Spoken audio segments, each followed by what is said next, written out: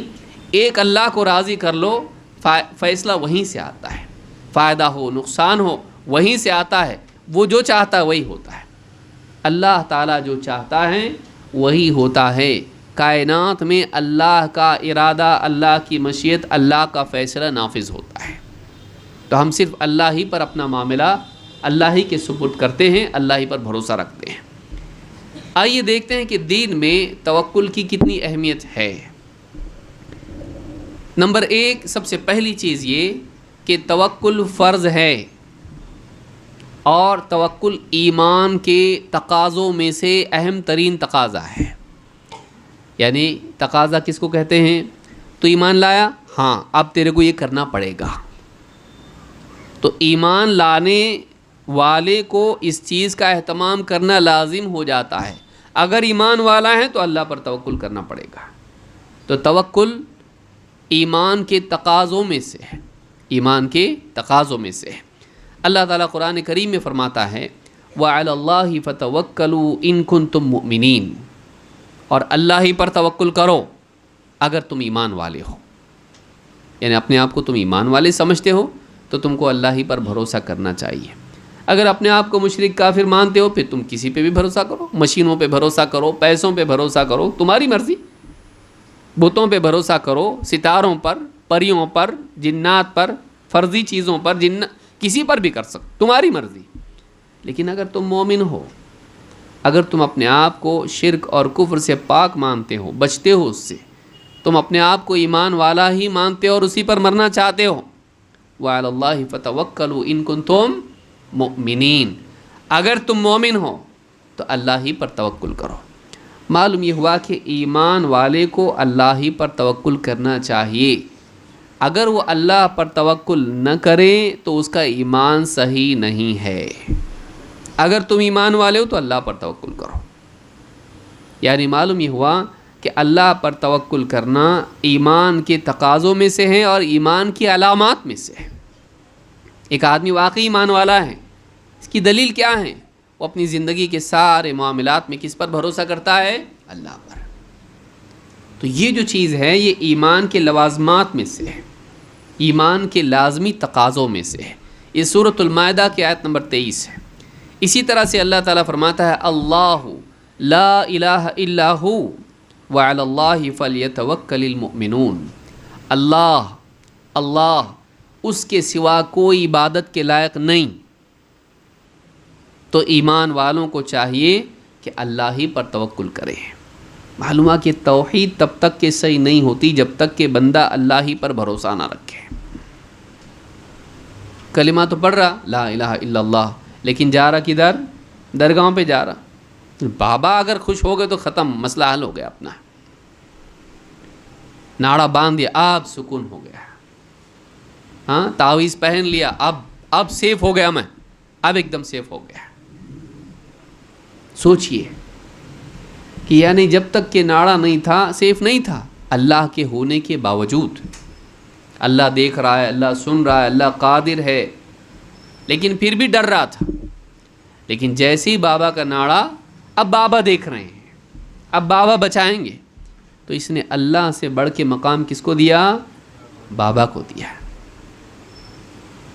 کہا کہ اللہ لا الہ الا ہو، اللہ اس کے سوا کوئی عبادت کے لائق نہیں، وعلی اللہ فلیتوکل المؤمنون، ایمان والوں کو چاہیے کہ وہ اللہ ہی پر توکل کریں، اللہ ہی پر بھروسہ کریں، اپنے سارے معاملات میں مسائل کے حل کے بارے میں اللہ ہی سے امید رکھیں کہ اللہ ہی مسئلہ حل کر سکتا ہے، اللہ ہی مدد کر سکتا ہے، اللہ ہی عطا کر سکتا ہے، اللہ ہی حفاظت کر سکتا ہے، اللہ ہی شفا دے سکتا ہے۔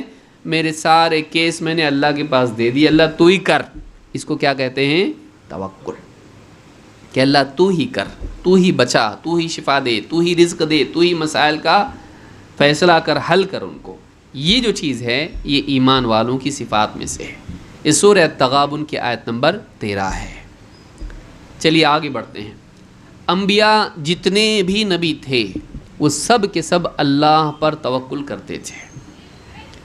پولیٹیکل حالات خراب ہوتے، گھبراہٹ کتنی ہوتی نا، حکومت بدل گئی کیا ہوگا معلوم نہیں، ہاں اگلے الیکشن میں کیا ہوتا، کون آتا معلوم نہیں، ادھر کی حکومت ٹوٹی ابھی دوسری آئی کیا ہوتا معلوم نہیں، گھبرا جاتا آدمی، نیندیں خراب ہو جاتی اس کی. کائنات میں کس کی حکومت ہے؟ وہ بدلی اور بدلنے والی نہیں، کائیں کو گھبراتا ہے. ہم چیزوں کو دیکھتے دیکھتے چیزوں ہی کے غلام ہو جاتے ہیں، ہماری سوچ جو ہے نیچے آ جاتی ہے، نیچے آ جاتی. آپ دیکھیے بعض اوقات جیسے بادل چھائے ہوئے ہوتے ہیں، سورج دکھتا نہیں، اجالا نہیں، کچھ بھی نہیں، پورے ایئرپورٹ پہ اندھیرا، پورے بادل چھائے ہوئے، لیکن جیسے فلائٹ میں بیٹھتا، فلائٹ اوپر ہوا میں جاتی، اوپر ہاں آسمان میں اوپر جاتی، بادل نیچے، اب اوپر آتا سارا سورج ہے کہ نہیں ہے، لیکن نیچے سے کیا ہوتا، ایک دم اندھیرا اندھیرا ہو گیا تھا، بادل اتنے کالے بادل پورے، اب معلوم نہیں کڑکڑا کے بارش ہونے والی ہے.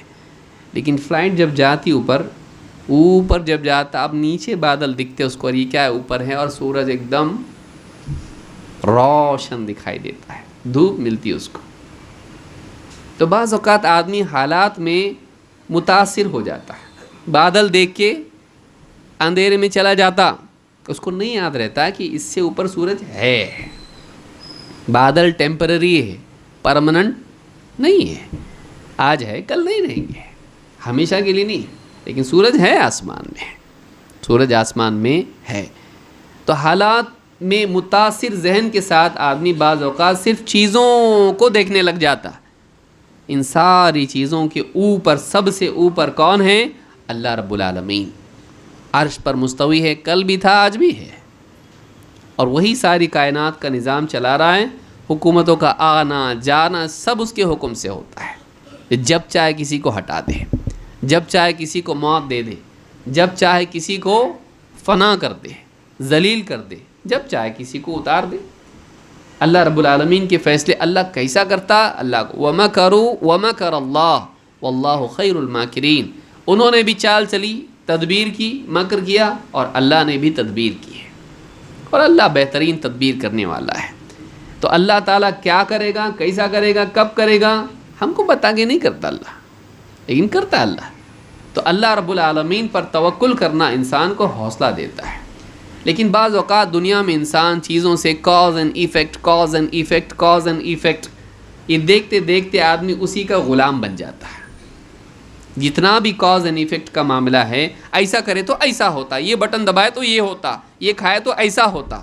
یہ جو قانون ہے اپنی جگہ ہے، لیکن یہ قانون یہ خود اللہ نہیں ہے، یہ رب نہیں ہے. یہ قانون کس کے حکم کے تابع ہیں؟ اللہ جب چاہے اس کو بدل سکتا ہے، اللہ جب چاہے اس کو ہولڈ پہ بھی رکھ سکتا ہے. ابراہیم علیہ السلام کو آگ میں ڈالے نا، اللہ نے کیا کر دیا؟ آگ کا قانون کیا ہے؟ جلانا. ابھی جسے شیخ بتا رہے تھے، آگ کیا کرتی ہے؟ جلاتی ہے. لیکن اس کا قانون کیا کر دیا اللہ نے؟ تھوڑی دیر کے لیے ہولڈ پہ. قلنا یا نار کونی بردن وسلاما علی ابراہیم. ہم نے کہا اے آگ تو ابراہیم کے لیے، یعنی کہا ہمیشہ کے لیے، سب کے لیے، کہا لمیٹڈ ایک دم، ابراہیم کے لیے کیا ہو جا؟ بردن و سلامن، ٹھنڈی اور سلامتی والی. کس کے لیے؟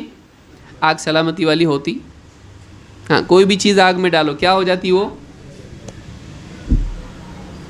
کاغذ ڈالو، آپ کتابیں ڈالو، کچھ بھی ڈالو، اس کے اوپر کپڑے ڈالو، اس کے اندر کیا ہو جاتی؟ آگ اس کو بھسم کر دیتی ہے.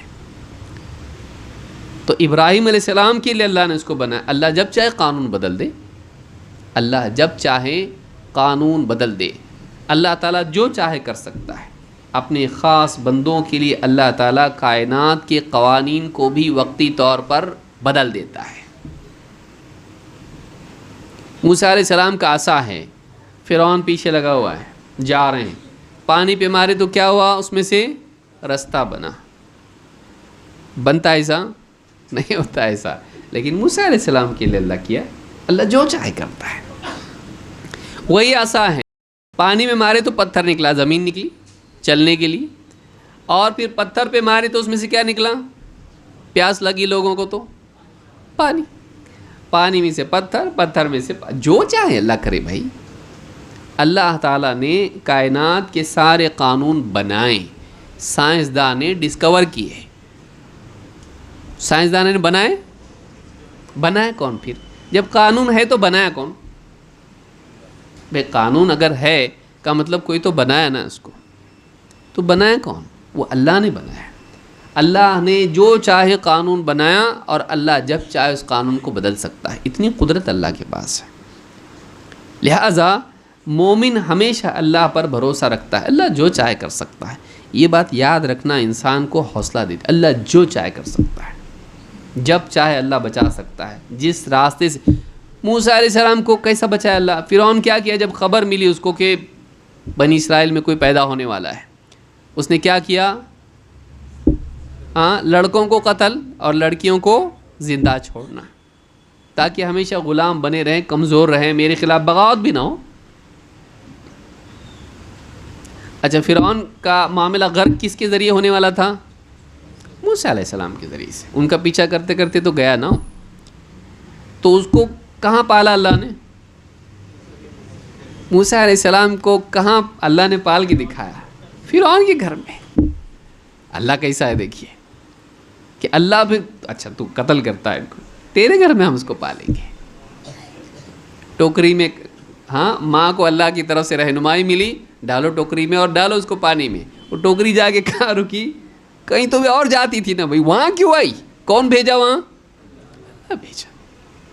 تو قتل کرتا، تیری ہلاکت اس کے ذریعے سے ہوگی، لیکن اس کی حفاظت تیرے ذریعے سے ہوگی۔ عجیب، تیری ہلاکت اس کے ذریعے سے ہے، لیکن اس کی حفاظت تیرے ذریعے سے۔ تو اللہ رب العالمین یعنی ہلاکت کے راستوں سے حفاظت پیدا کر سکتا ہے، جس میں دکھ رہا آپ نے کو ہلاک ہونے والے، جیسے ابراہیم علیہ السلام آگ دکھ رہی ادھر، لیکن اسی میں اللہ کیا کر سکتا ہے؟ حفاظت۔ موسیٰ علیہ السلام آپ دیکھیے، ہلاکت دکھائی دے رہی، فرعون کے پاس جائیں گے قتل کر ڈالے گا، لیکن وہیں کیا ہو رہا ہے؟ حفاظت ہو رہی ہے۔ اللہ جو چاہے کر سکتا ہے۔ مومن کا دل ایسا ہونا چاہیے، یاد رکھنا چاہیے اس کو، بھولنا نہیں اس کو۔ اپنا نام بھولے چلیں گے، یہ نہیں بھولنا، یہ نہیں بھولنا کہ اللہ ہر چیز پر قادر ہے، جو چاہے کر سکتا ہے، اللہ جو چاہے کر سکتا ہے۔ تو انبیاء سارے کے سارے اللہ پر بھروسہ رکھتے تھے۔ آئیے دیکھتے ہیں سیاسی اعتبار سے انبیاء کو جب دھمکیاں ملتی تھی تو وہ لوگ کیا بولتے تھے۔ اللہ تعالیٰ قرآن کریم میں فرماتا ہے أَلَمْ يَأْتِكُمْ نَبَأُ الَّذِينَ مِنْ قَبْلِكُمْ، کیا تمہارے پاس پچھلوں کے واقعات نہیں آئے، ان کی خبر نہیں آئی؟ قوم نوح وعاد وثمود، قوم نوح، قوم عاد، قوم ثمود، یہ جو پچھلے نبیوں کی قومیں تھیں، ان کی قصے آئے کہ نہیں تمہارے پاس؟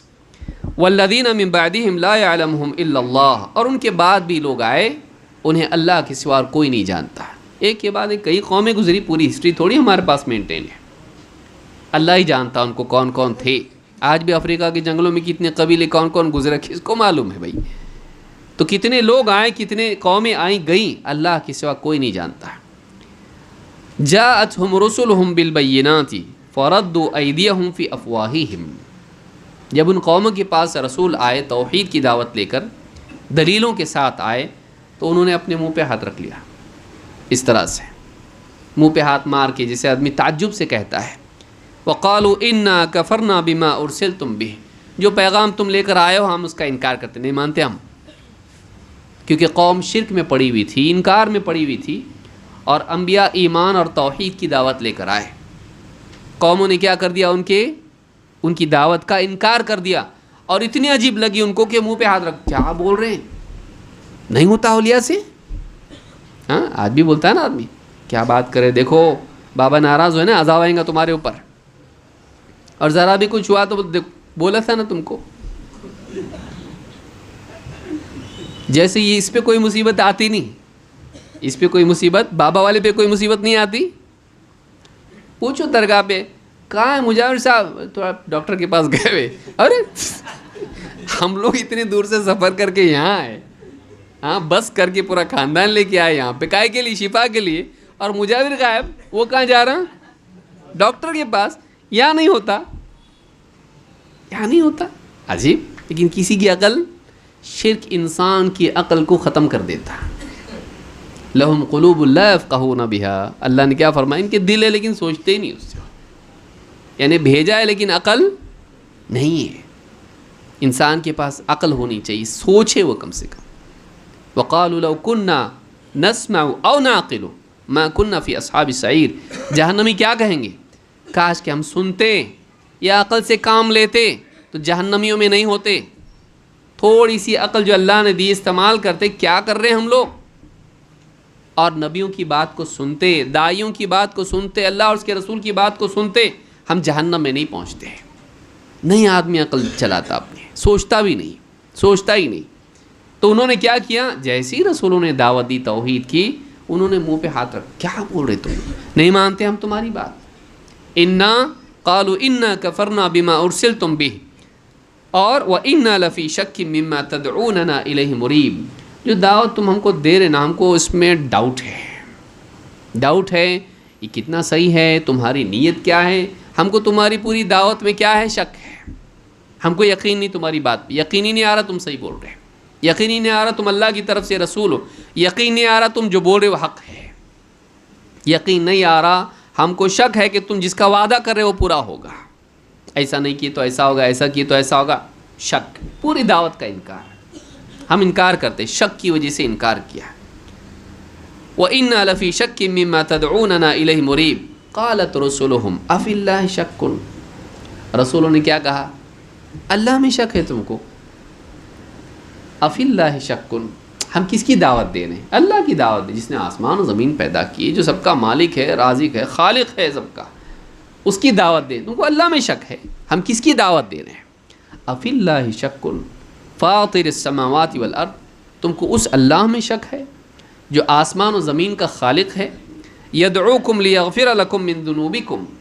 وہ تمہیں پکار رہا ہے, وہ تمہیں بلا رہا ہے تاکہ تمہاری مغفرت کریں تمہارے سارے گناہوں کی.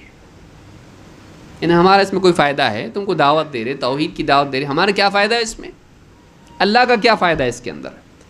اللہ تو تم کو اس لیے بلا رہا ہے کہ تمہارے جتنے پاپ ہیں پچھلے, اگر تم توحید قبول کر لو وہ سارے گناہ اللہ معاف کر دے گا. تو اللہ تمہاری مغفرت کے لیے تم کو بلا رہا ہے, تمہارے بھلے کے لیے. اس میں تمہارا بھلا ہے, میرا ہے, اللہ کا کچھ نہیں ہے.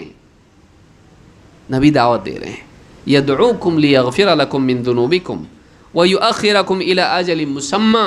اور تاکہ تمہیں ایک مہلت دے دے ایک وقت تک کے لیے, تاکہ تم نیک عمل کرو اور دین قبول کرنے کے بعد اپنے حال کی اصلاح بھی کر سکو, اچھی زندگی جیو, اچھے حال میں مرو, تاکہ تم کو ایک وقت تک اللہ مہلت دے. وَيُؤَخِّرَكُمْ إِلَىٰ أَجَلٍ مُّسَمًّى. اب قوم, جب انسان کا ذہن بگڑا ہوا ہو تو اچھی بات کا بھی غلط مطلب لیتا ہے. چشمہ جیسا ویسا رنگ, ہاں, چیز کا رنگ نہیں رہتا. اگر چشمہ ہرا پہنا تو یہ لائٹ کیسی دکھے گی؟ ہری دکھے گی. آپ لوگ بھی ہرے بھرے دکھیں گے سب. جیسا رنگ ہوگا چشمے کا سب ویسے دکھیں گے. چیزیں, آسمان بھی نیلا نہیں دکھے گا, کیسا دکھے گا پھر؟ ہرا. لوگوں نے کیا کہا؟ قالوا ان انتم الا بشر مثلنا. اب نیا بہانہ. پہلے تو کہا ہم کو شک ہے تمہاری بات پہ, یقین نہیں آ رہا. دوسری بات کیا؟ لیکن تم تو ہمارے جیسے انسان ہے نا, تم کو کیسا بھیجا اللہ؟ یعنی اللہ تعالیٰ نے تم کو ہی کیوں چنا؟ تم انسان ہو, تم اللہ کا پیغام کیسے لا سکتے؟ کیوں نہیں لا سکتے؟ اگر اللہ تعالیٰ انسانوں کے پاس انسانوں میں سے کسی کو چن کر پیغام دینے کے لیے بھیجے, اللہ یہ چاہتا ہے, تو اللہ کو کون روک سکتا ہے؟ لیکن انسان کیسا ہے؟ ہم تمہاری بات کیوں نہیں مان رہے ہیں؟ کیونکہ تم انسان ہو. قالوا ان انتم الا بشر مثلنا. تم تو بس ہماری طرح کے ایک انسان ہو, کھاتے ہو, پیتے ہو. ہماری طرح کا مطلب ہی نہیں ہماری طرح پاپی, بلکہ ہماری طرح محتاج. تم کھاتے ہو, تم پیتے ہو, پیشاب پاخانے کی ضرورت ہے, بیوی بچے تمہارے ہیں, تو جیسے ہم ویسے تم کیسے ہونا چاہیے تھا؟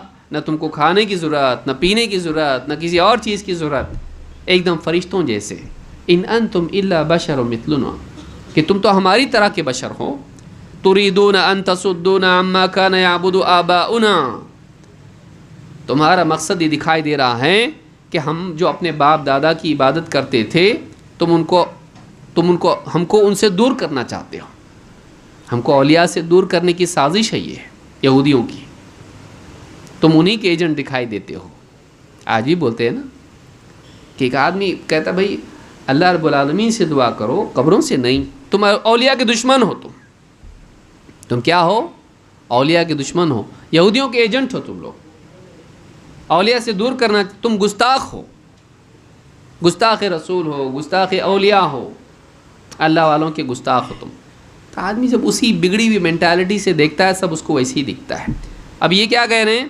تم ہماری طرح انسان ہو، تريدون ان تصدونا عما كان يعبد آباؤنا، تم ہم کو جن آبا کی ہم جو عبادت کرتے تھے، ہمارے باپ دادا جن کی عبادت کرتے تھے، جن معبودوں کی، تم ان معبودوں سے ہم کو دور کرنے کی سازش کر رہے ہو، تم وہ چاہتے ہو، تمہارا ارادہ ایسا لگ رہا ہے ہم لوگوں کو۔ فَأْتُونَا بِسُلْطَانٍ مُبِينٍ، ہم کو کوئی عجیب و غریب معجزہ دکھاؤ، کوئی دلیل بتاؤ ہم کو۔ دلیل کا مطلب بات والی دلیل نہیں، کچھ ایسا کر کے بتاؤ، زمین پہ مارے تو پیڑ نکلنا، کچھ تو ایسا پتھر پہ مارے تو اس میں سونا نکلنا، کچھ تو ایسا کر کے بتاؤ ہم کو۔ فَأْتُونَا بِسُلْطَانٍ مُبِينٍ، ہم کو کوئی کھلی دلیل بتاؤ، کچھ تو ہم کو چمتکار دکھاؤ۔ قوموں کا ہمیشہ سے مطالبہ کیا رہا؟ ہم جیسا بولے تم نے ویسا کر کے دکھانا تو ہم مانیں گے۔ یہ جو میرے ہاتھ میں پتھر ہے نا، اس کو سونا بنا کے دکھاؤ، یا میرے گھر کو سونے کا بنا کے دکھاؤ، یا آسمان سے فرشتہ اتارو، یا یہ نہریں جاری کر دو، اس طرح کے مطالبات قوم کرتی تھی۔ کوئی کھلی دلیل دکھاؤ ہم کو جو ہمارے حساب سے ہونا چاہیے۔ نبیوں نے کیا کہا؟ قالت لهم رسلهم ان نحن الا بشر مثلكم ولكن الله يمن على من يشاء من عباده۔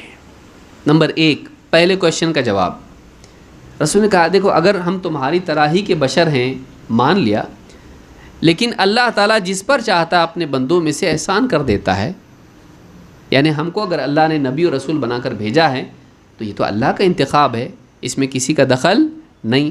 اللہ تعالیٰ کس پر اپنی نعمت نبوت و رسالت ڈالیں یہ اللہ کا فیصلہ ہے، اللہ جس کو چاہتا ہے نعمت اس سے نوازتا ہے، اس میں کسی کا کیا اختیار ہے۔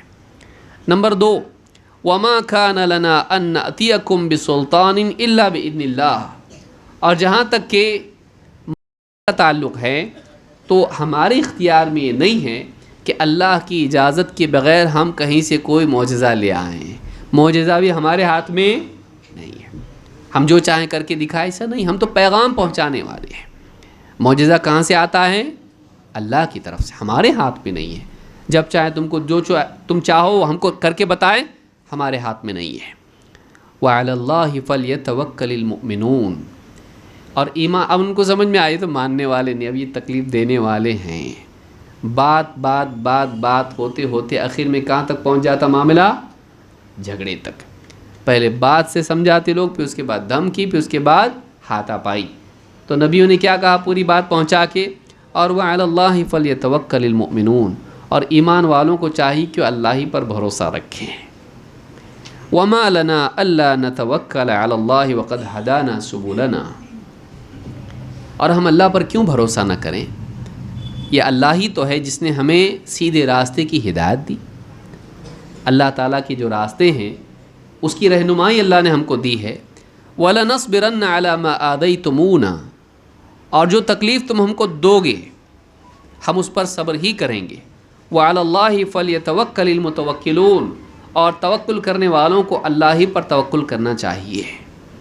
دیکھیے ایک ہی حصے میں دو بار آ رہا، ایمان والوں کو اللہ پر توکل کرنا چاہیے، توکل کرنے والوں کو اللہ پر توکل کرنا چاہیے۔ یہ دعوت دے رہے ہیں قوم کے سامنے، اور قوم بول رہے ہیں ہم نہیں مانتے، ہم کو سمجھ میں نہیں آ رہی تمہاری بات، اور تمہاری نیت بھی غلط لگ رہی ہے، کچھ بتاؤ ہم کو کر کے۔ نہیں ٹھیک ہے ہم بتاتے اب تم کو۔ اس کے بعد کیا ہونے والا ہے؟ دشمن، اس کے بعد ظلم، تکلیف، حق کی دعوت، کیونکہ پوری سماج کے خلاف جاری دعوت، یہ شرک میں پڑے ہوئے ہیں توحید کی دعوت دے رہے ہیں، کفر میں پڑے ہوئے ایمان کی دعوت دے رہے ہیں، یہ مخلوقات میں کھوئے ہوئے ہیں، یہ اللہ کی خالق کی دعوت دے رہے ہیں۔ اب معاملہ کیا ہونے والا ہے؟ دشمنی ہونے والی ہے، ہم تو نہیں مانتے تمہاری بات کو، ہم بھی نہیں مانتے تمہاری بات کو۔ تو اب کیا ہوگا؟ تم کو ماننا پڑے گا. جب انسان دلیل سے نہیں منوا سکتا ہے تو کس سے منواتا ہے پھر؟ طاقت سے، دھمکی سے. تو اب پہلے ہی رسولوں نے کیا بول دیا؟ ہم تو صبر کریں گے، ہم کو معلوم ہے آگے کیا ہونے والا ہے. وَلَنَصْبِرَنَّ عَلَى مَا آذَيْتُمُونَا، اور اس صبر میں بھروسہ ہم کس پر رکھتے ہیں؟ کہ ہم صبر کریں گے، ہم کچھ نہیں کریں گے، جو بھی کرے گا کون کرے گا؟ اللہ کرے گا. وَقَالَ الَّذِينَ كَفَرُوا لِرُسُلِهِمْ، کفر کرنے والوں نے، اب انہوں نے انکار کر دیا، انہوں نے اپنے رسولوں سے کیا کہا؟ وَقَالَ الَّذِينَ كَفَرُوا لِرُسُلِهِمْ لَنُخْرِجَنَّكُم مِّنْ أَرْضِنَا أَوْ لَتَعُودُنَّ فِي مِلَّتِنَا. One of the two options, دو میں سے ایک آپشن تمہارے پاس ہے. نمبر ایک، لَنُخْرِجَنَّكُم مِّنْ أَرْضِنَا، یہ دھمکی ہے، ہم اپنی زمین سے تم کو نکال باہر کریں گے، جاؤ چھوڑ کے، ہاں، دوسرے ملک میں جاؤ، دوسرے گاؤں میں جاؤ، دوسرے شہر میں جاؤ، دوسری بستی میں جاؤ، ہم تم کو نکال دیں گے یہاں سے، نہیں رہ سکتے تم لوگ. آؤ، اور اگر رہنا ہے، او لتعودن فی ملتنا، یا پھر تم ہماری ملت میں، ہمارے دین میں آ جاؤ، گھر واپسی. ہاں، تم کو آنا پڑے گا، ہمارے جیسا بننا پڑے گا. تم اگر ہمارے جیسے نہیں بنو گے، ہمارے دین پر نہیں آؤ گے، واپس تم نہیں آؤ گے، تو ہم کیا کریں گے؟ تم کو یہاں سے بھیج دیں گے، نکال دیں گے. تو یہ دھمکی کس نے دیا؟ قوم نے. فَأَوْحَى إِلَيْهِمْ رَبُّهُمْ لَنُهْلِكَنَّ الظَّالِمِينَ. جب نوبت یہاں تک آ گئی تو اللہ تعالیٰ نے اپنے نبیوں کے پاس وحی بھیجی، رسولوں کے پاس وحی بھیجی. فَأَوْحَى إِلَيْهِمْ رَبُّهُمْ، ان کے رب نے ان کی طرف پیغام بھیجا، لَنُهْلِكَنَّ الظَّالِمِينَ، ہم ظالموں کو ہلاک کرنے والے ہیں. ہم ظالموں کو لَنُهْلِكَنَّ، جو عربی کا جو طریقہ ہے، اس کا جو لفظ کا ڈھانچہ ہے، لام التاکید نون التاکید ہے. ڈیفینیٹلی ہم ان کو ہلاک کرنے والے ہیں، ظالموں کو، پکی بات ہے، اس میں کوئی شک نہیں، یقیناً ہم ہلاک کرنے والے ہیں. وَلَنُسْكِنَنَّكُمْ فِي الْأَرْضِ وَلَنُسْكِنَنَّكُمُ الْأَرْضَ مِنْ بَعْدِهِمْ، اور تمہیں ان کے بعد زمین میں جانشین بنائیں گے، تم کو بسائیں گے ان کو ہلاک کر کے. ذَلِكَ لِمَنْ خَافَ مَقَامِي وَخَافَ وَعِيدِ، اور یہ وعدہ اس کے لیے ہے جو میرے سامنے کھڑے ہونے سے ڈرتا رہا اور میرے عذاب کی وعید سے خوف کھاتا رہا. اللہ کے عذاب سے ڈر کے، اللہ کو جواب دینے کے خوف سے جو انسان زندگی دنیا میں گزارتا ہے، میرا یہ وعدہ اس کے لیے ہے کہ ہم ظالموں کو ہلاک کر کے ایسے لوگوں کو زمین میں اقتدار دیں گے، بسائیں گے، ایسے لوگوں کو زمین میں طاقت دیں گے. یہ سورہ ابراہیم آیت نمبر 9 سے 14، کتنی پیاری آیتیں، ہاں، پڑھ کے ایک دم ایمان تازہ ہو جاتا ہے. ایک دم قرآن میں اتنی ساری باتیں ہیں، ہم لوگ خالی کوئی پیدا ہوا تو پڑھتے ہیں، مرا تو پڑھتے ہیں. ہاں، قرآن کیسا پڑھتے ہیں ہم لوگ؟ یا تو دنیا کا گھر بدلا تو پڑھتے ہیں، نہیں تو دنیا سے آخرت کا گھر بدلا تو پڑھتے ہیں، ہے نا؟ کہ ہم نیا گھر لیے تو نئے گھر میں کیا کرنا چاہ رہے ہیں؟ قرآن خوانی، مدرسے کے بچوں کو بلائے، کھانا رکھے ان کے لیے، اور پڑھ کے گھر میں برکت آئے گی، اس کے لیے پڑھتے ہیں. تو ایک گھر سے دوسرے گھر میں گئے، یا تو ڈائریکٹ یہاں سے دوسری دنیا میں گئے، ہمارے چاچا انتقال ہو گیا، ابا کا انتقال ہو گیا، کل قرآن خوانی ہوگی انشاءاللہ، تو ان کے لیے قرآن پڑھتے ہیں. یہ ہمارا طریقہ ہے. یا تو پھر کوئی آدمی نہیں مر رہا تو قرآن پڑھتے ہیں. مولوی صاحب ہمارے ابا کا انتقال، اٹکے ہوئے ہیں، جا رہے اتنی جلدی، ہاں، جائیداد تقسیم ہونا چاہیے، جا رہی نہیں، رکے ہوئے ہیں، نہ جاتے نہ آتے، کیا کرنا؟ پڑھو یاسین، بھیج دو ان کو. ہاں، یاسین پڑھیں گے تو کیا ہوگا؟ جانا ہی جانا ہے، ڈیفینیٹلی جائیں گے، نہیں آئیں گے واپس. تو بھیجنے کے لیے کیا ہے؟ قرآن ہے. یہ طریقہ ہے. قرآن گمراہی سے نکلنے کے لیے، ایمان پر جمنے کے لیے، ایمان پر جمنے کے لیے، اپنی توحید کو صحیح کرنے کے لیے. لہٰذا قرآن کریم کا مطالعہ کرنا، اس کے واقعات کو پڑھنا، اس کی مثالوں کو سمجھنا، اس میں اللہ تعالیٰ کے وعد و وعید پر دھیان دینا، یہ بہت ضروری ہے. دنیا بھر کی چیزیں ہم لوگ پڑھتے، اگر ہم قرآن پڑھیں تو ہماری زندگی صحیح ہو جائے. باقی سب پڑھنے سے زندگی صحیح ہوتی نہیں، قرآن پڑھنے سے صحیح ہوگی، قرآن سے ہم کو جڑنا چاہیے۔ ہم نے پچھلے نبیوں کا حال دیکھا، محمد عربی صلی اللہ علیہ وسلم کا بھی معاملہ دیکھ لیتے ہیں کہ آپ صلی اللہ علیہ وسلم کا بھروسہ کس پر تھا۔ ابو بکر صدیق رضی اللہ تعالیٰ کہتے ہیں کنت مع النبی صلی اللہ علیہ وسلم فی الغار، میں اللہ کے نبی صلی اللہ علیہ وسلم کے ساتھ غار میں تھا، غار ثور میں، ہجرت کے سفر کی بات ہو رہی ہے۔ فرفعت رأسی فإذا أنا بأقدام القوم، میں نے غار میں سے سر اٹھا کے دیکھا تو مجھے مشرکین کے پاؤں دکھائی دینے لگے کہ مشرکین پیچھا کرتے کرتے کرتے کرتے غار ثور تک پہنچ گئے، یہاں تک کہ اتنی تنگ جگہ تھی کہ ان کے پاؤں دکھائی دے رہے تھے ہم کو، چھوٹا سا جو جانے کی جگہ تھی وہاں سے کھڑے ہوئے پاؤں دکھ رہے ہیں۔ فرفعت رأسی فإذا أنا بأقدام القوم فقلت يا نبي الله لو أن بعضهم طأطأ بصره رآنا، میں نے کہا کہ کہتے ہیں میں نے کہا اللہ کے نبی اگر ان میں سے ذرا بھی جھک کے دیکھا نا کسی نے تو ہم دکھائی دیں گے اس کو، ذرا سا جھکنا اس کا کافی ہو جائے گا، ہم چھپے ہوئے دکھے گا اس کو۔ یہاں تک آ گئے وہ لوگ۔ قال اسکت یا ابا بکر، آپ نے کہا اے ابو بکر چپ، اسکت اسکت یا ابا بکر، اثنان اللہ ثالثہما، ہم دو ہیں لیکن ہمارا تیسرا اللہ ہے۔ پہلے کیا کہا؟ چپ۔ یہ کیا ہوا؟ ذریعہ ہے نا، ذریعہ بچنے کے لیے کیا کرنا پڑے گا؟ آواز نہیں کرنا، معلوم پڑ جائے گا ان کو ہم ہیں یہاں پہ، آواز سنیں گے وہ لوگ۔ سبب اختیار کیا لیکن بھروسہ کس پر ہے؟ ہاں، انہیں کہا کہ میں چپ رہیں گے تو بچ جائیں گے، کہا ہم آواز نہیں کریں گے تو بچیں گے نہیں، ہم دو ہیں، ہمارا تیسرا کون ہے؟ اس حدیث کو امام البخاری نے مناقب الانصار میں حدیث نمبر 3922 اور امام مسلم نے فضائل الصحابہ میں روایت کیا ہے۔ معلوم ہوا کہ اللہ کے نبی صلی اللہ علیہ وسلم، آپ دیکھیے مشرکین ایک دم سامنے، گویا کہ آپ کے دشمن فساد ہو گیا اور آپ کے دروازے تک دشمن پہنچ گئے آگ اور تلوار اور لاٹھیاں لے کر، اور اس وقت میں آپ کے دل کا حال کیا ہے؟ بچے گھبرا رہے ہیں، عورتیں گھبرا رہی ہیں، اور آپ بول رہے ہیں نہیں اللہ ہمارے ساتھ ہے، اللہ ہمارے ساتھ۔ یہ انسان کا یقین ہونا چاہیے۔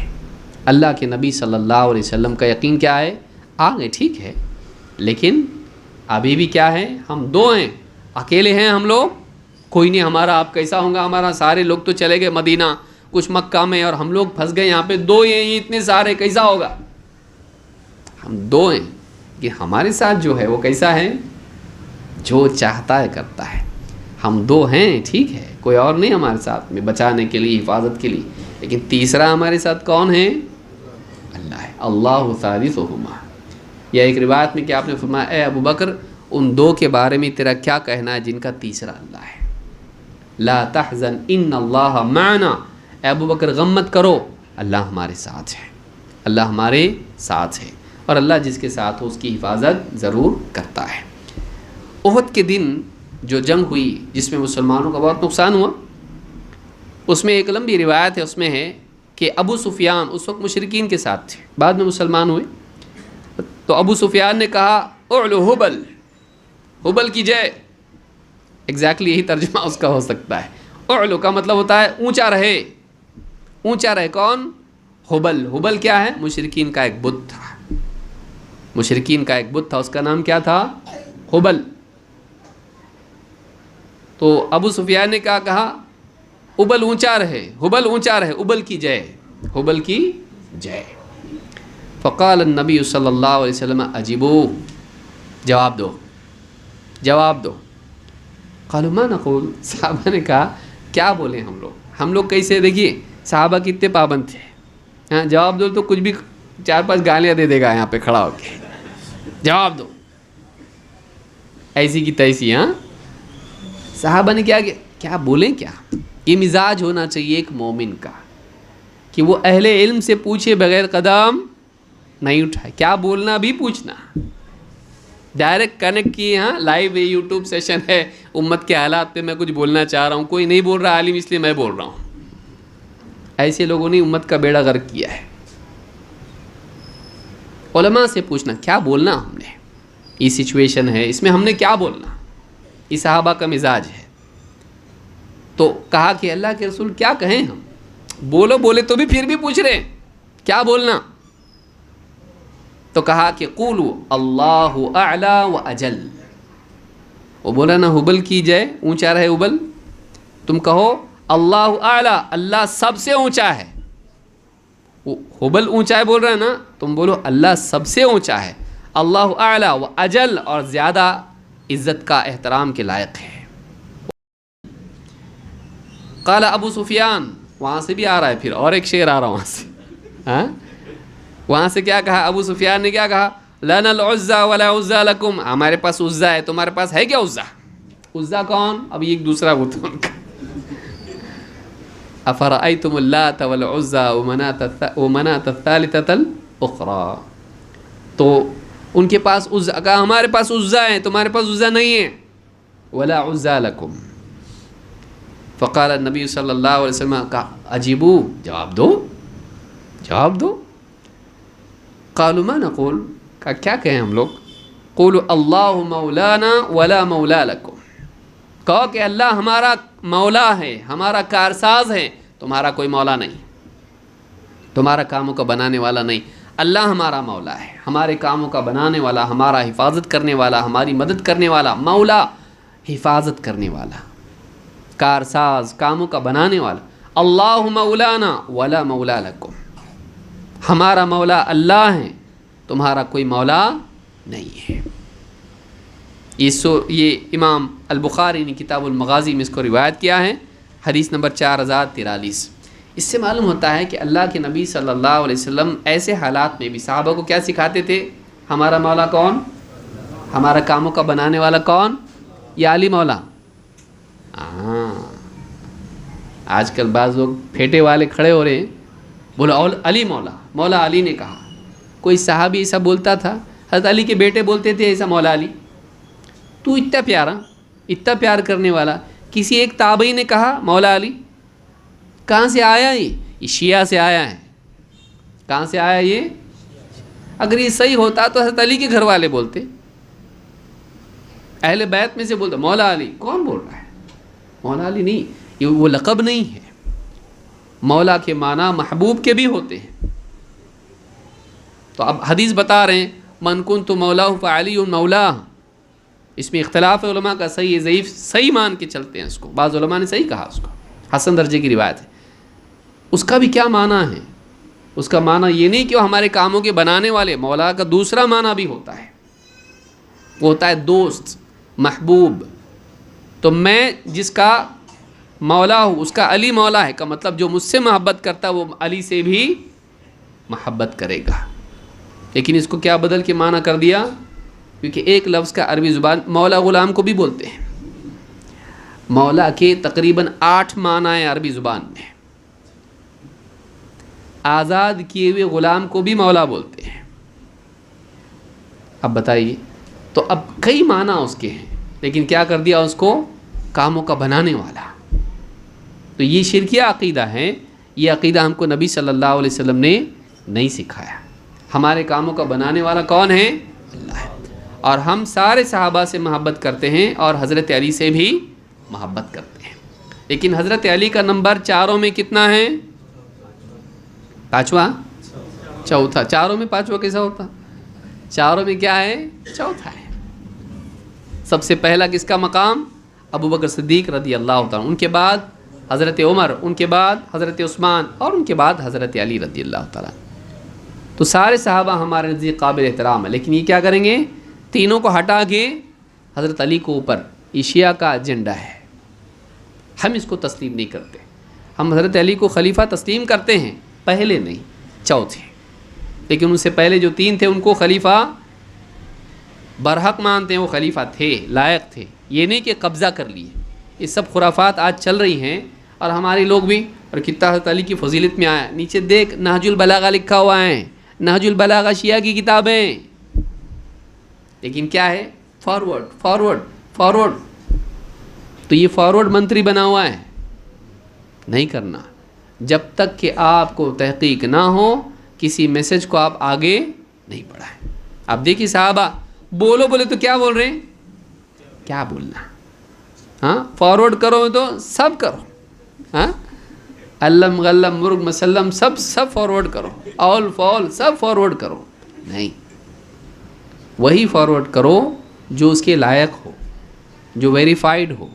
لیکن آج کیا ہو گیا ہے کہ پہلے کون فارورڈ کیا اس کی ریس لگی ہوئی ہے، زیادہ کون فارورڈ کر رہا سینڈ کر رہا اس کی ریس لگی ہوئی ہے۔ اس وجہ سے کیا ہو رہا ہے، کچرا بھی ڈال رہے ہیں ہم لوگ سب پہ۔ تو یہ بیماری ہے، اس سے بچنا چاہیے۔ ایک غلط میسج ہم نے ڈالا لاپرواہی سے، اس سے ایک آدمی گمراہ ہو کے کفر و شرک میں مرا، ذمہ دار کون ہے؟ ذمہ دار وہ ہے جس نے بھیجا اس کو، صرف وہ نہیں جو بنایا، صرف وہ جو نہیں جس نے وہ میسج گھڑا، وہ بھی جس نے پھیلایا۔ ہاں جس نے زہر بنایا وہ ذمہ دار ہے، اور جس نے کھلایا وہ نہیں ہے۔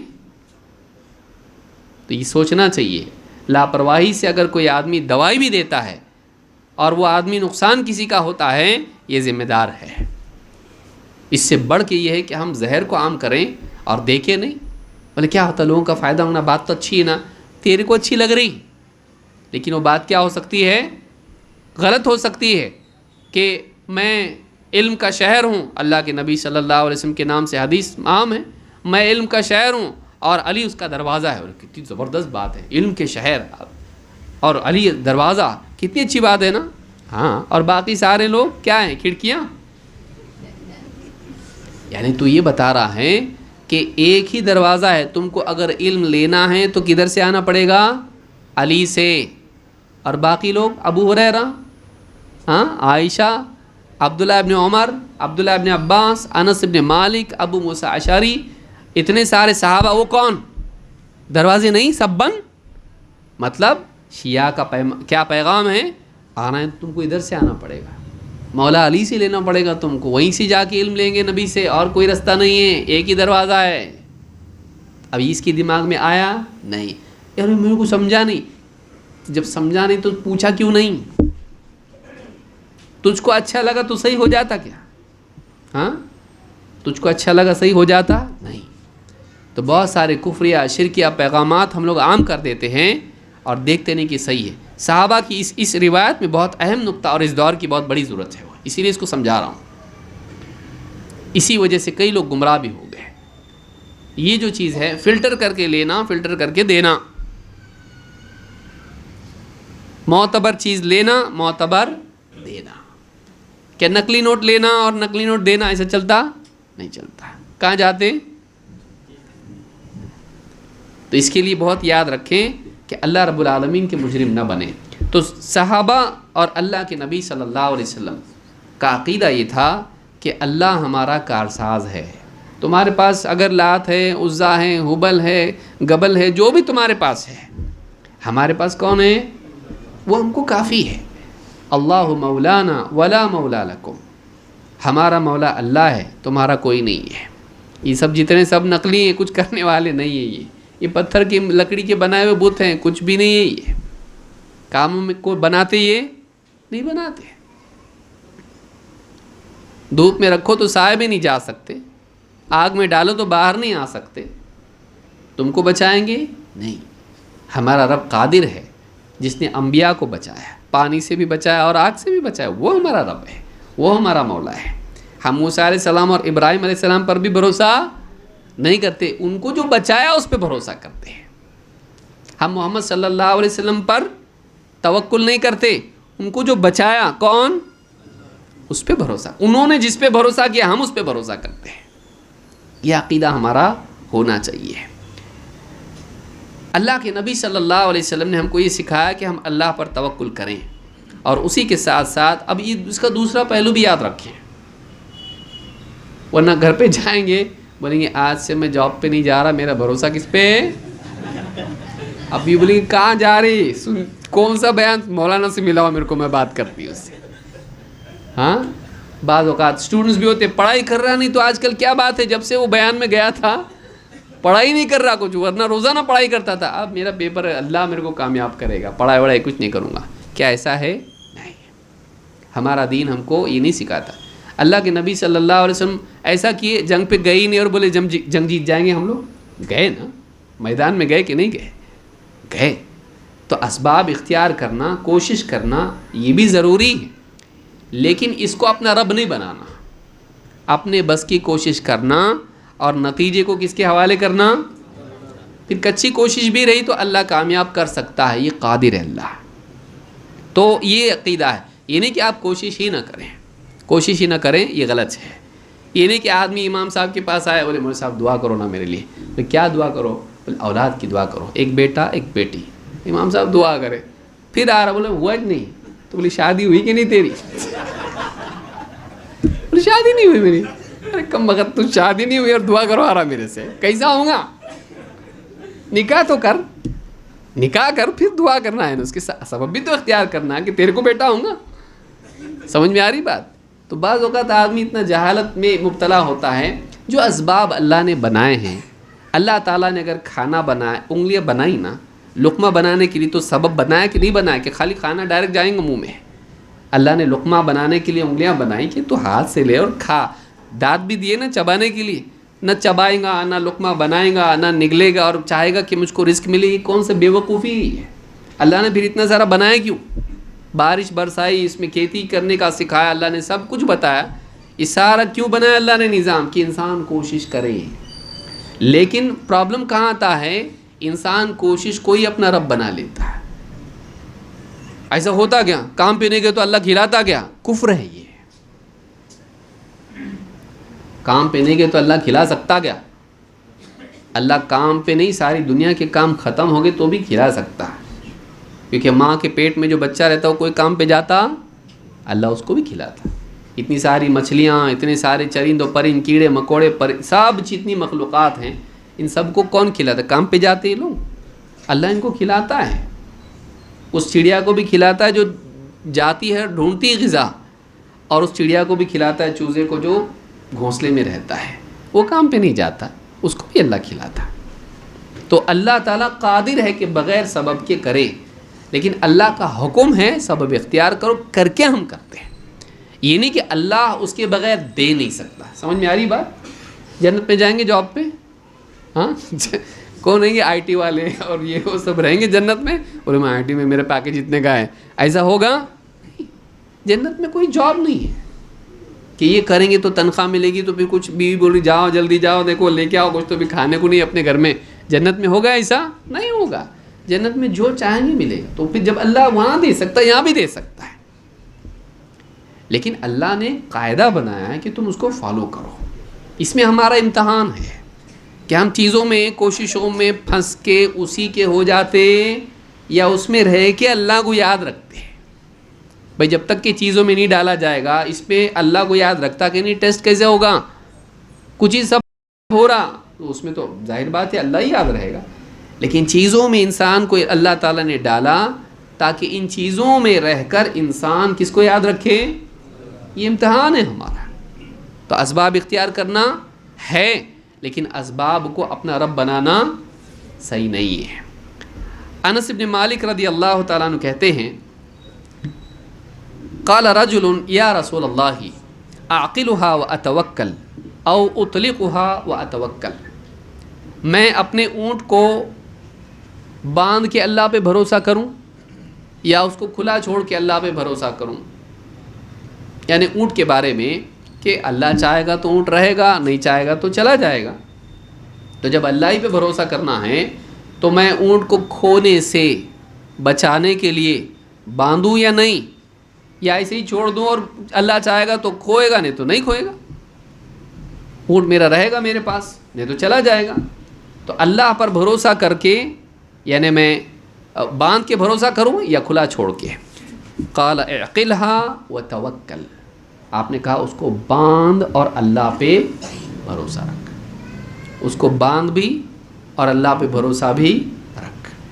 یہ نہیں کہا باندھ مت اور بھروسہ رکھ، باندھ اور بھروسہ مت رکھ، نہیں، بلکہ باندھنا کس سے ہے؟ ہاتھ سے. بھروسہ کس سے کرنا ہے؟ اللہ سے. بھروسہ کس سے کرنا ہے؟ دل سے. باندھنے کا کام ہاتھ سے ہوتا ہے اور بھروسہ کرنے کا کام دل سے ہوتا ہے. ہاتھ اپنا کام کرے، دل اپنا کام کرے، اس میں کوئی ٹکراؤ ہے؟ نہیں ہے. کہ باندھ کے اسباب اختیار کیا اور اسباب کے بعد بھی یہ یقین رکھا کہ اس کو باندھ کے بھی بچانے والا کون ہے. میں نے میرا کام تو کر دیا, اب اللہ کے سپرد کر دیا. اللہ چاہے گا تو یہ رسی باقی رہے گی, نہیں تو یہ توڑ کے بھاگے گا. اللہ چاہے گا وہ ہوگا. تو اللہ جو چاہتا ہے وہی ہوتا ہے. امام ترمذی نے اس کو روایت کیا ہے. تو یہ ایک اور روایت ہم دیکھتے ہیں. وقت ہو گیا ہے میرے خیال سے یا باقی ہے؟ اذان کا وقت ہو گیا ہے. آخری بات کہہ کے میں اپنی بات چلے گا.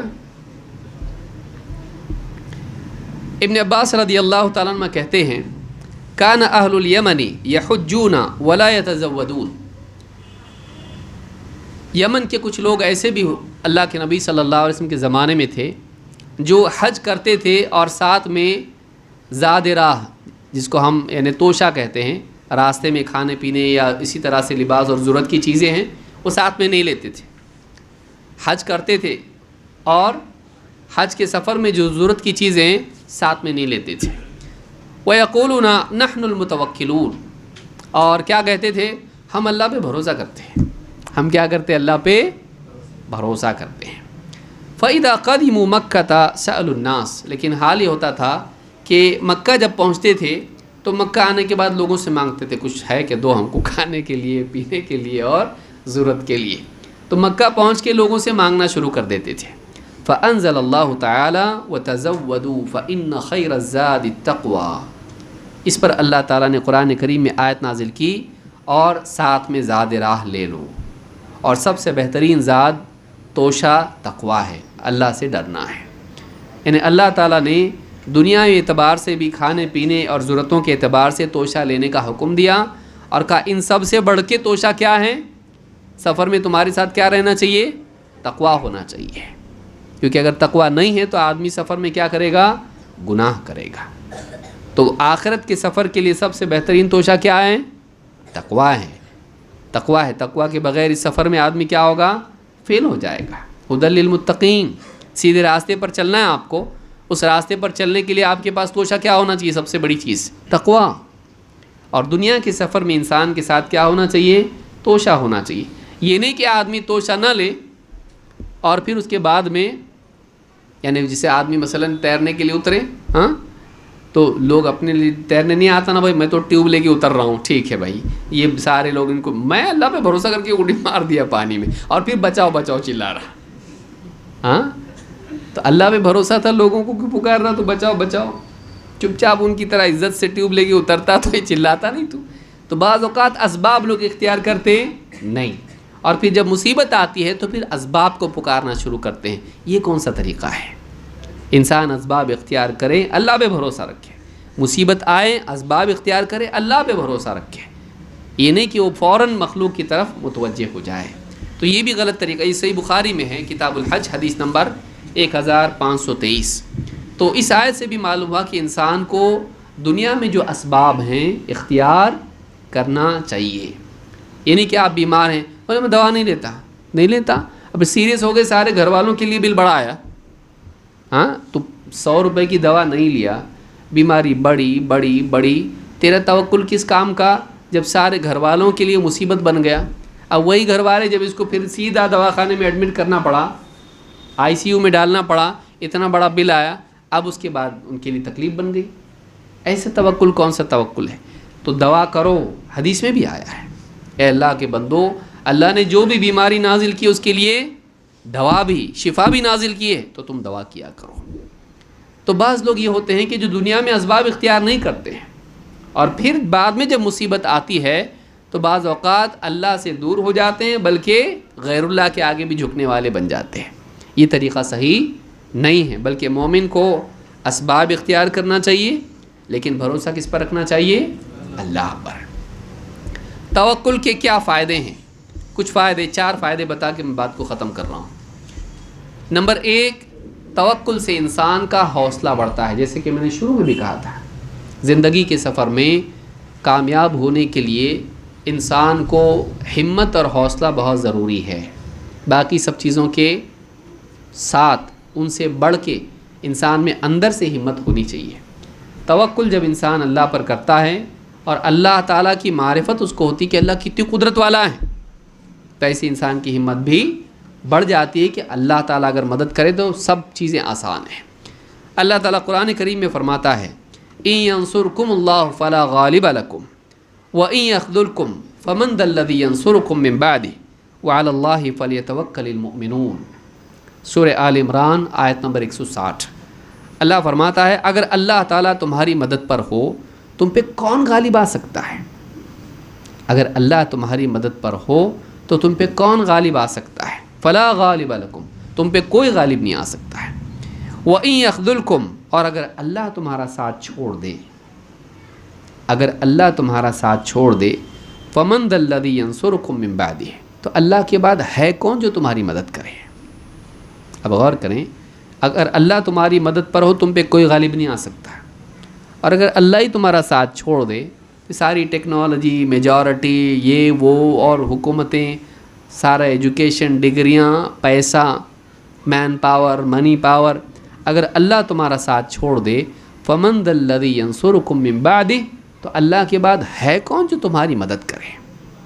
تو وَعَلَى اللَّهِ فَلْيَتَوَكَّلِ الْمُؤْمِنُونَ، تو اللہ ہی پر بھروسہ کرنا چاہیے ایمان والوں کو۔ اپنے دماغ سے چیزوں کا بھوت آدمی نکال دے، یہ ہوا تو یہ ہوتا، یہ رہنا ضروری، یہ نہیں ہے کر کے مسلمانوں کا یہ حال ہے۔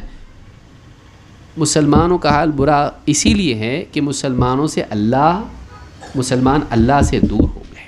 سب سے بڑی وجہ یہ ہے، مسلمان ایک تو توحید نہیں، ایک بڑے طبقے میں جس میں ہے توحید، اس کی زندگی میں عبادت کا وہ اہتمام نہیں، اللہ کے حکموں کی تعمیل نہیں، اور پھر چاہتا ہے اللہ مدد کرے۔ احفظ اللہ یحفظک، حدیث میں کیوں آیا ہے؟ تو اللہ کی حفاظت کر، اللہ تیری حفاظت کرے گا۔ اللہ کی حفاظت کا کیا مطلب ہے؟ اللہ کے حکموں کی حفاظت کر، اللہ کے حکموں کو ضائع مت کر، اللہ تجھ کو بھی ضائع نہیں کرے گا۔ تو اللہ کے دین کو ضائع کرے گا، اللہ کے حکموں کو ضائع کرے گا، اللہ تجھ کو ضائع کر دے گا۔ تو اپنی حفاظت چاہتا ہے، اللہ کے دین کی حفاظت کر، احفظ اللہ یحفظک۔ تو اللہ کا وعدہ مشروط ہے، مطلق نہیں ہے۔ کہا کہ اگر اللہ تمہاری مدد پر ہو پہ تم پہ کوئی غالب نہیں آ سکتا ہے، اگر اللہ تمہاری مدد پر ہو تم پہ کوئی غالب نہیں آ سکتا، اور اگر اللہ تمہارا ساتھ چھوڑ دے تو کون ہے جو تمہاری، اللہ کے بعد میں کون ہے جو تمہاری مدد کرے؟ اور توکل کرنے والوں کو اللہ ہی پر، ایمان والوں کو اللہ ہی پر توکل کرنا چاہیے۔ تو نمبر ایک یہ ہے کہ انسان کا ذہن یہ بنتا ہے اللہ اگر مدد کرے کوئی ہم پہ غالب نہیں آ سکتا ہے، یہ ہمت بڑھتی انسان کی۔ اگر اللہ میری حفاظت کرے کوئی چیز نقصان نہیں دے گی۔ اگر اللہ مجھے کامیاب کرنا چاہے انٹرویو میں یا کسی تجارت میں یا دنیوی معاملات میں، کسی بھی چیز میں، اگر اللہ مجھے کامیاب کرنا چاہتا ہے مجھے کوئی ناکام نہیں کر سکتا ہے۔ اگر اللہ مجھے بچانا چاہتا ہے تو آپریشن کامیاب ہوگا، نہیں سارے ڈاکٹر مل کے بھی بچا سکتے نہیں۔ آدمی میں ہمت آتی، کیا ہوتا کیا ہوتا کیا ہوتا، معلوم نہیں کیا ہوتا کیا ہوتا، جو اللہ چاہے وہ ہوتا، اور کیا ہوتا۔ تو پھر ہم اللہ سے اپنا تعلق صحیح کرنے والے بن جاتے ہیں، اللہ پہ بھروسہ کرنے والے، اس سے دعا کرنے والے بنتے ہیں۔ نمبر دو، اسباب کی عدم موجودگی میں بھی کفایت ہوتی ہے۔ توکل کا دوسرا فائدہ کیا ہے؟ کبھی کبھی ایسا ہوتا ہے کہ اپنے پاس اسباب ہی نہیں ہوتے، ذریعہ ہی نہیں رہتا انسان کے پاس، کوئی ذریعہ نہیں بچاؤ کا، کامیابی کا، حفاظت کا، فائدے کا، اس کے پاس کوئی ذریعہ نہیں ہے۔ ایسے وقت میں جب اللہ تعالیٰ ہی پر بندہ توکل کرنے والا ہو، اللہ تعالیٰ بغیر اسباب کے بھی اس کا کام بناتا ہے۔ موسیٰ علیہ السلام کا کام کیا چیز سے بنایا اللہ تعالیٰ نے؟ ہاں، بنی اسرائیل کے پاس کیا تھی؟ گن مشین، بزوکا تھا ان کے پاس، کیا تھا؟ موسیٰ علیہ السلام کے پاس کیا تھا؟ اچھا، فرعون پوری لشکر کے ساتھ میں آ رہا، تلواریں، بھالے، ڈھال، اور کیا نہیں ان کے پاس، بھالے ہوں گے، کتنی ساری چیزیں ہوں گی۔ موسیٰ علیہ السلام کے پاس کیا ہے؟ ایک بنی اسرائیل جو لاسٹ مومنٹ پہ پھسل گئے، پکڑ گئے ہم لوگ، اور دوسرے ان کے پاس کیا ہے؟ عصا۔ لیکن کیا کہہ رہے تھے اس وقت میں؟ کلا ان معی ربی سیہدین، نہیں میرا رب میرے ساتھ ہے، مجھ کو راستہ بتائے گا۔ کیا ہوا پھر؟ اللہ نے حکم دیا تو کیا کیا؟ عصا پانی میں مارا، پانی میں سے راستہ بنے، اس ایک عصا سے اللہ نے کام بنا دیا، اس ایک عصا سے اللہ نے کام بنا دیا، کچھ بھی نہیں رہا تو بھی اللہ کام بناتا ہے۔ پھر ابراہیم علیہ السلام کے پاس تو عصا بھی نہیں تھا نہیں تھا. اور ابراہیم علیہ السلام کو تو ڈالے بھی آگ میں. ابراہیم علیہ السلام کو آگ میں ڈال کے بھی اللہ نے بچایا. ڈالنے دو ان کو, ڈالا انہوں نے, لیکن آگ میں ڈالنے کے باوجود اللہ تعالیٰ نے اس آگ ہی کو ٹھنڈا, کچھ اسباب نہیں. تو اللہ تعالیٰ بعض اوقات بندے کے پاس بچاؤ کا کوئی رستہ نہیں ہوتا ہے, لیکن اللہ کے پاس, اس بندے کے پاس ایک چیز ہوتی ہے. وہ کیا ہوتی ہے؟ اللہ پہ بھروسہ. اللہ اس ایک بھروسے کی بنیاد پر ہی اس کا کام بنا دیتا.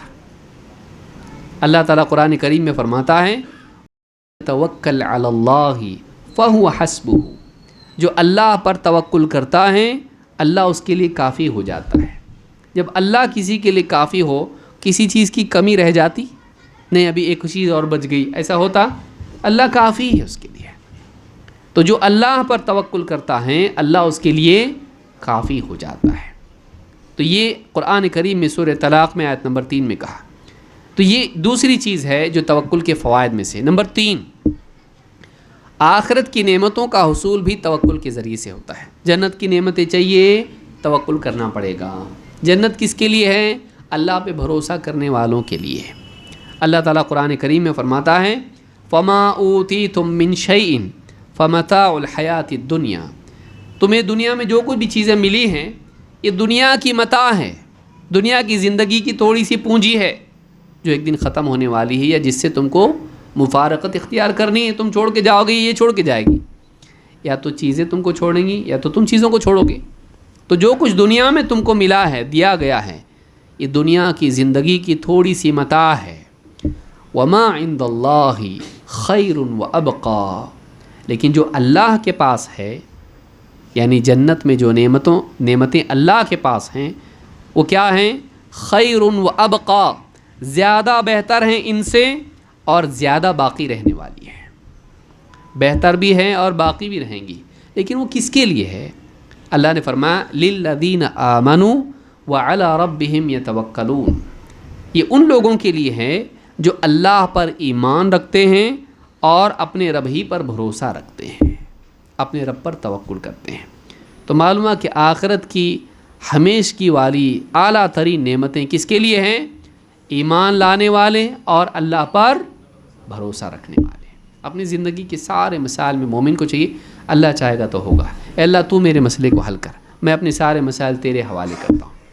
یہ جو چیز ہے اس میں اپنی عاجزی ہے, میں نہیں اللہ, میں نہیں, میں ہے تو ہوتا نہیں ہوتا ایسا. تو نہیں رہے گا تو بھی دنیا کا نظام چلتا رہے گا, رکے گا؟ ہاں کتنے لوگ گئے نا, رکا کچھ بھی نہیں رکا, کچھ نہیں رکتا. تو انسان اگر یہ سوچے کہ میں ہوں تو ہی ہوگا, یہ خود ایک شرک کی شاخ ہے. اس لیے انسان کو یاد رکھنا چاہیے کہ اللہ جو چاہتا ہے وہی ہوتا ہے. تو یہ آخرت کی نعمتیں کن کے لیے ہیں؟ ان کے لیے ہیں جو ایمان لائیں اور اپنے رب پر توکل کریں. نمبر 4, توکل کرنے والوں کے لیے ایک بہت بڑی نعمت یہ ہے کہ وہ بغیر حساب کے جنت میں جائیں گے. یہ سب سے زبردست بات ہے. ہاں حساب اگر ہمارا لیا جائے قیامت کے دن کیا حال ہوگا؟ حساب دنیا ہی میں لے لے اگر کوئی, کتنا خرچہ کیا, مالک اگر حساب لینا شروع کرے, یہ پیسہ ادھر کیسا گیا, ادھر کیسا گیا, تو کیسے حالت ہو جاتی انسان کی. تو حساب اگر زندگی کا پورا لیا جائے تو کیا حال ہوگا. حساب سے بچ کے اگر آدمی کو جنت میں جانا ہے اور ساتھ ہی ساتھ عذاب سے بچ کے جنت میں جانا ہے, اس کے لیے کیا ہے؟ اس کے لیے کہ ایک انسان شرک سے بچے اور اللہ پر توکل کرے. آئیے دیکھتے ہیں اس کی حدیث کیا ہے. عمران ابن حسین رضی اللہ تعالیٰ عنہ ایک صحابی ہیں, کہتے ہیں اللہ کے رسول صلی اللہ علیہ وسلم نے فرمایا یدخل الجنت من امتی 70,000 بغیر حساب, میری امت میں سے 70,000 لوگ بغیر حساب کے جنت میں جائیں گے. کتنے؟ 70,000. قالوا من ہم یا رسول اللہ, صحابہ نے پوچھا اللہ کے رسول وہ کون ہیں جو 70,000 لوگ جہنم یعنی جنت میں جائیں گے بغیر حساب کے؟ قال هم الذین لا یسترقون ولا یتطیرون ولا یکتوون وعلی ربہم یتوکلون. 4 چیزیں ان کی صفات میں سے بیان کی۔ نمبر 1، ہم الذین لا یسترقون، یہ منتر نہیں کراتے، یہ رقیہ نہیں کراتے، میرے پہ پڑھ کے پھونکو دم کرو نہیں بولتے، یہ اپنے لیے رقیہ نہیں کرواتے، دوسرے کا کرنے والا الگ ہے، اپنے لیے دوسرے کو بولنا کہ علماء نے کہا یہ اس میں مراد ہے کہ ہم الذین لا یسترقون، یہ اپنے لیے رقیہ نہیں کرواتے، ولا یتطیرون، اور شگن نہیں لیتے۔ بدشگونی جس کو ہم کہتے ہیں کہ جیسے مثلاً بلی آگے سے گئی تو کام نہیں بنے گا، یا اسی طرح سے یعنی دودھ گر گیا تو کچھ تو اشبھ ہونے والا ہے، یا باہر کہیں جا رہا تھا کام سے پیچھے کوئی چھینکا، نہیں ہوتا کام اب۔ اس طرح کی جتنی چیزیں ہیں جو توہمات ہیں، سپرسٹیشنز جس کو آپ کہیں گے، اس طرح کی جتنی بھی چیزیں ہیں، ولا یتطیرون، وہ تطیر نہیں کرتے ہیں۔ عرب کیا کرتے تھے؟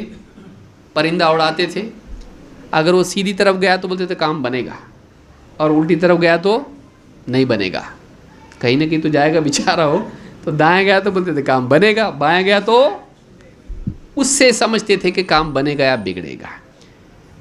تو کہا کہ ہم الذین لا یسترقون ولا یتطیرون ولا یکتوون، اور اکتوا بھی نہیں کرتے۔ اکتوا کیا ہے کہ پچھلے زمانے میں زخم پر لوہا ایک دم گرم کر کے اور آگ کی طرح لال ہوتا تھا، اس پہ داغ دیتے تھے علاج کے لیے۔ تو اس طرح سے آگ کا تپا کر اس سے داغ دے کر علاج کرنا، یہ بھی آپ صلی اللہ علیہ وسلم نے اس کو پسند نہیں کیا، کہا کہ وہ اکتوا نہیں کرتے ہیں، داغ دے کر علاج نہیں کرتے ہیں۔ وَعَلَىٰ رَبِّهِمْ يَتَوَكَّلُونَ، تو پھر کیا کرتے ہیں؟ وَعَلَىٰ رَبِّهِمْ يَتَوَكَّلُونَ، وہ اپنے رب پر توکل کرتے ہیں، وہ اپنے رب پر توکل کرتے ہیں، اپنے رب پر بھروسہ کرتے ہیں۔ تو نہ منتر کرواتے ہیں، رقیہ نہیں کراتے، نہ بدشگونی لیتے ہیں، اور نہ داغ دلاتے ہیں اپنے آپ کو، بلکہ کیا کرتے ہیں؟ اپنے رب پر توکل کرتے ہیں۔ تو بغیر حساب کے، بغیر عذاب کے یہ لوگ جنت میں جائیں گے۔ یہ خوش قسمت لوگ ان 70,000 لوگوں میں سے ہوں گے کہ جنہیں بغیر حساب اور عذاب کے جنت میں ڈالا جائے گا۔ تو اللہ تعالی ہم سب کو ان میں شامل فرمائیں۔ اور اس حدیث کو امام البخاری نے کتاب الرقاق حدیث نمبر 6472، اور امام مسلم نے کتاب الایمان حدیث نمبر 2218 پر روایت کیا ہے۔ اور اس حدیث سے بات معلوم ہوتی ہے کہ بلا حساب جنت میں جانے کے لیے توکل ذریعہ ہے۔ اللہ تعالی ہم سب کو اللہ پر توکل کرنے والوں میں شامل فرمائیں، اور شرک سے اور شرک کی تمام شاخوں سے بچنے کی توفیق عطا فرمائیں۔ اس لیے کیسے بھی حالات آئیں، برے سے برے حالات آئیں، اللہ سے امید نہیں چھوڑنا، اللہ پہ بھروسہ رکھنا، اور بڑے سے بڑا مسئلہ ہو یہ نہیں سوچنا کیسا ہو سکتا، اللہ چاہے تو ہو سکتا، تو اللہ کے حوالے کرنا، اور بہت گھبرانا نہیں، یہ گورنمنٹ بدلی، وہ بدلی، یہ ہوا، ایسے حالات آ رہے۔ بہت سارے لوگ بے وجہ کے ٹینشن لے لے کے بیمار ہو جاتے ہیں۔ نہیں پریشان ہونا، اللہ سے امید رکھنا، اللہ پہ توکل کرنا۔ اللہ نے جیسے پہلوں کو بچایا، اگر اللہ چاہے تو ہم کو بھی بچا سکتا ہے۔ اللہ کی قدرت میں کوئی کمزوری آئی نہیں ہے۔ جو اللہ اس وقت میں تھا موسیٰ علیہ السلام کے وقت میں، جو اللہ ابراہیم علیہ السلام کے وقت میں تھا، آج بھی وہی اللہ ہے کہ دوسرا ہے؟ وہی اللہ ہے، جو اس وقت قادر تھا آج بھی قادر ہے۔ لہٰذا ایک مومن کو اللہ پر بھروسہ رکھنا چاہیے۔ لیکن تو چاہتا ہے کہ اللہ تجھ کو آگ سے بچائے، بلکہ آگ کو تیرے لیے ٹھنڈا کرے، تو اپنے آپ کو اس لائق بنا، تو اپنے آپ کو اس لائق بنا، تو اللہ بھی تیرے لیے ویسا کرے گا۔ ابراہیم علیہ السلام ویسے تھے تو اللہ نے ویسا کیا۔ ہم کیسے ہیں اپنے حال پہ دیکھیں، غور کریں، آئینہ دیکھیں، اپنے آپ کو ہم اگر بہتر بناتے ہیں، ہم جیسے ہوں گے ویسے اللہ کی مدد بھی ہوگی۔ اس لیول کے ہم کو بننا بھی چاہیے، ویسے ہم کو اعلیٰ اوصاف پیدا بھی کرنا چاہیے کہ اللہ ہماری ایسی غیبی مدد کرے۔ اللہ تعالی ہم سب کو حفاظت کے ساتھ رکھے، اور امت محمدیہ کی حفاظت فرمائیں، اور جان و مال کی عزت آبرو کی حفاظت کریں، اور دشمنوں کے شر سے، ان کی چالوں سے اور سازشوں سے امت مسلمہ کی حفاظت فرمائیں۔ اقول ھذا واستغفر اللہ لی ولکم۔